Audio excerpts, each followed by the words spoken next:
Assalamualaikum warahmatullahi wabarakatuh.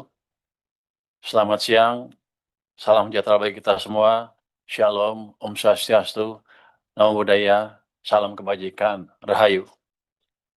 Yang kami hormati Ketua Komisi 11 DPR RI, Bapak Muhammad Misbahkun, para Wakil Ketua Komisi 11 DPR RI, Bapak Dolfi, Bapak Muhammad Hekal, Bapak Fauzi Amro mau gabung kali nanti ya, dan Bapak Muhammad Hanif Dakiri menyusul, dan seluruh anggota Komisi 11 DPR RI.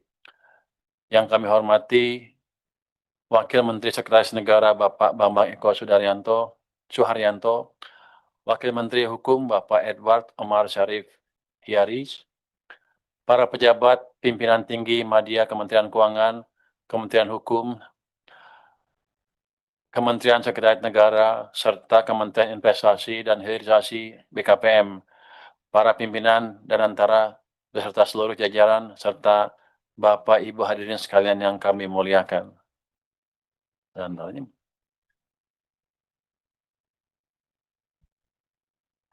yang terhormat pimpinan dan anggota Komisi 11 DPR RI, puji syukur kita panjatkan kehadirat Tuhan Yang Maha Esa karena atas rahmat dan karunia-Nya kita dapat memulai pembahasan rancangan undang-undang tentang Pusat Finansial Internasional Indonesia atau PFII.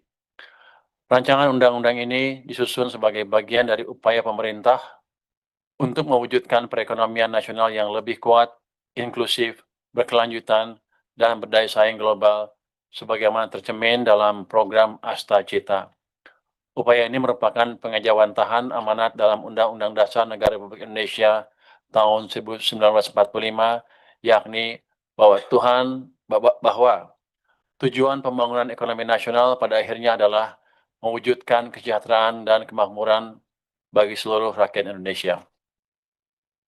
Pimpinan dan anggota Komisi 11 yang kami hormati, perkembangan ekonomi dan keuangan global dalam beberapa dekade terakhir menunjukkan bahwa pusat-pusat keuangan internasional telah menjadi instrumen penting bagi banyak negara untuk menarik investasi, memperluas akses pembiayaan, meningkatkan inovasi sektor keuangan, dan memperkuat posisi negara tersebut dalam rantai nilai ekonomi dunia.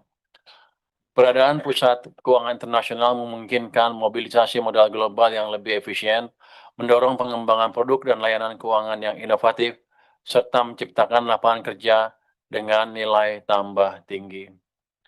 Indonesia memiliki fondasi yang amat kuat untuk mengambil peran yang lebih besar dalam ekosistem keuangan global. Dengan ukuran ekonomi yang besar, pasar domestik yang luas, posisi geografis yang strategis, sumber daya alam yang melimpah, dan prospek pertumbuhan jangka panjang yang baik, Indonesia memiliki seluruh prasyarat untuk berkembang menjadi salah satu pusat aktivitas keuangan internasional di kawasan Asia dan dunia. Namun demikian, hingga saat ini Indonesia belum memiliki suatu wilayah keuangan internasional yang dirancang secara khusus dengan standar tata kelola, kelembagaan, kepastian hukum, dan daya saing yang setara dengan berbagai pusat keuangan internasional yang telah berkembang di berbagai negara. Dalam konteks tersebut, pemerintah memandang perlu membentuk Pusat Finansial Internasional Indonesia sebagai wilayah yang memiliki kekhususan tertentu untuk mengakomodasi kebutuhan dunia usaha dan industri jasa keuangan global. Pembentukan PFII dimaksudkan untuk meningkatkan daya saing Indonesia sebagai pusat keuangan internasional, menjadi katalis bagi pendalaman sektor keuangan nasional, pengembangan inovasi sektor keuangan, peningkatan investasi, fasilitasi pembiayaan sektor real, proyek strategis nasional, pembiayaan berkelanjutan, serta penguatan kontribusi sektor keuangan terhadap pertumbuhan ekonomi Indonesia secara keseluruhan. Selain itu, penyusunan RUU ini juga merupakan pelaksanaan amanat pasal 248A Undang-Undang Nomor 4 Tahun 2026 tentang perubahan atas Undang-Undang Nomor 4 Tahun 2023 tentang pengembangan dan penguatan sektor keuangan yang mengatur bahwa ketentuan mengenai penyelenggaraan Pusat Finansial Internasional Indonesia perlu diatur dengan undang-undang. Dengan demikian, Pembentukan PFII memiliki landasan hukum yang kuat sebagai bagian dari agenda transformasi sektor keuangan nasional.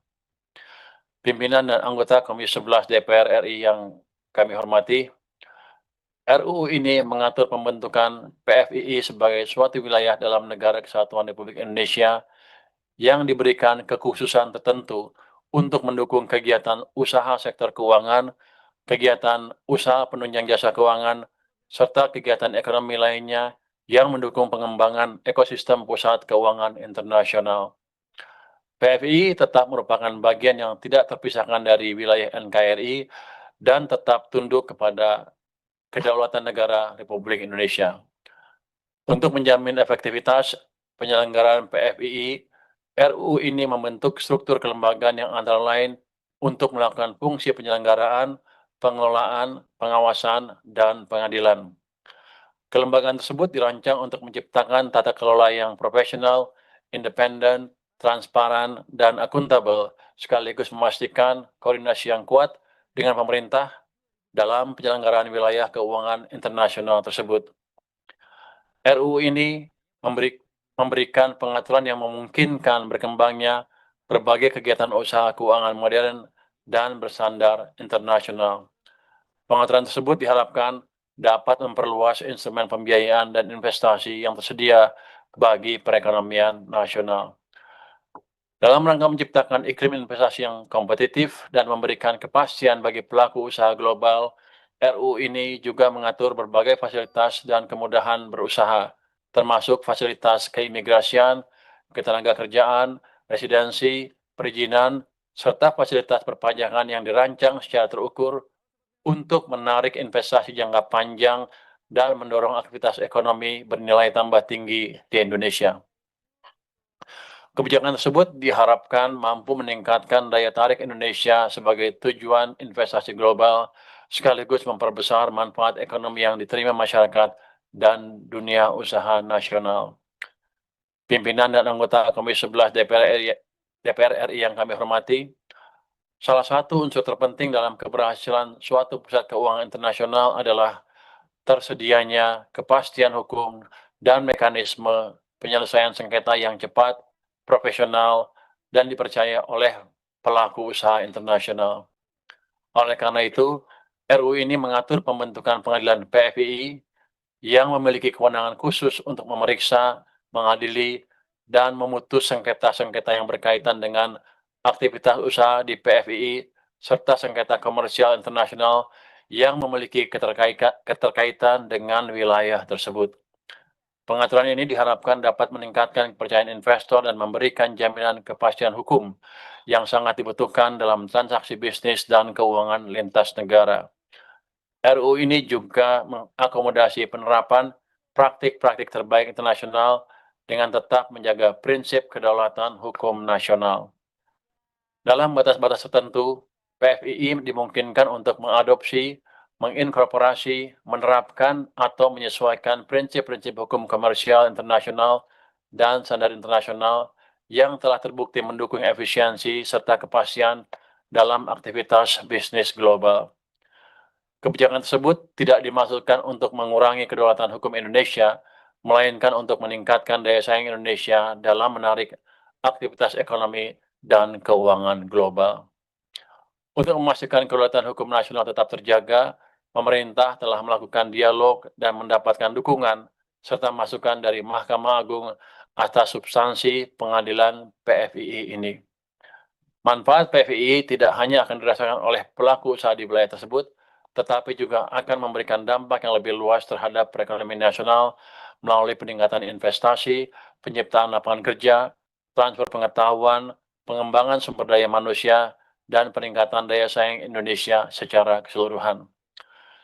Pimpinan dan anggota Komisi 11 DPR RI yang kami hormati, berdasarkan pertimbangan tersebut, pemerintah berharap agar pembahasan rancangan undang-undang tentang Pusat Finansial Internasional Indonesia dapat dilakukan secara konstruktif untuk menghasilkan pengaturan yang mampu menjawab kebutuhan pembangunan ekonomi Indonesia di masa depan dengan memperhatikan Undang-Undang PPSK untuk diselesaikan dalam waktu 3 bulan.